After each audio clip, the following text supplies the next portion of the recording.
Magandang gabi, mga katakot ako pre. May nangyari sa akin nung ako ay bata pa na hindi ko malilimutan sa tanang buhay ko. Tawagin ninyo na lang ako sa pangalang Eva at dito magsisimula ang aking istorya. Tatlo kaming magkakaibigan, sina Kakay, Neneng at ako. Nagsimula ang mga kababalaghang nangyari sa amin nung kami ay grade 6 na.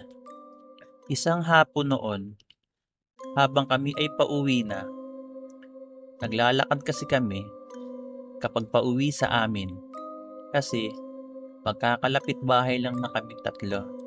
Habang naglalakad kami noon, may napansin kaming isang matandang lalaki na nakatayo sa tabi ng malaking puno ng akasya. Medyo maraming punong kahoy sa mga dinadaanan namin. Habang malapit na kami sa puno ng akasya, napansin naming tatlo na para bang titig na titig yung matandang lalaki sa aming tatlo. Hindi na lang namin pinansin yon. Naglakad na lang kami ng mabilis at walang lingon-lingon. Tapos, biglang nagtaka na lang kami ang napansin namin na sa may likod na namin yung matandang lalaki. Nagkatinginan kaming tatlo at takot na takot.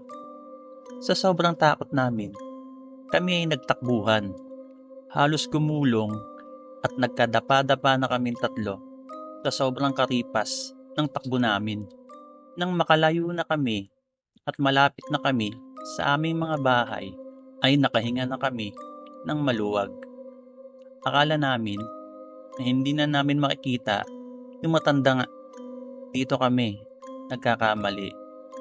Dahil dito pa lang pala magsisimula ang mga kababalaghang mangyayari sa aming tatlo. Isang gabi, habang natutulog ako, ay bigla akong nagkising dahil ako ay pupunta sa CR. Habang ako ay pabalik na sa aking kama, may napansin akong isang anino sa may malapit sa bintana ng aking kwarto. Tinanong ko kung may tao ba diyan. 3 beses akong nagtanong at wala namang sumagot. Hindi na ako nakatiis at sumilip ako sa may bintana at nagulat at natakot nang makita ko matandang lalaking nakita namin sa may puno ng akasya. Tumitig siya sa akin at ito ay ngumiti pa. Sa sobrang takot ko, ako ay napasigaw ng malakas na agad gumising sa aking mga magulang. Tinanong ako ng papa ko kung anong nangyari sa akin. Agad ko namang tinuro ang aking bintana. Sumilip sila sa bintana. Wala naman silang nakita. Sabi nila baka guni-guni ko lang daw yon. Matulog na daw ako. Inilabutan ako at sa buong magdamag ng gabi na yon ay hindi na ako nakabalik pa ng tulog. Kinaumagahan, kwento ko sa aking mga kaibigan ang nangyari sa akin kinagabihan. Nagulat ako sa isinagot nila sa akin na pareho lang kami ng naranasan. Nagpakita din sa kanila yung matandang lalaking ito at sinabi sa aming mga magulang ang pareho nangyari sa aming tatlo nung gabing iyon. Nagulat sila sa mga sinabi namin nung araw na yon.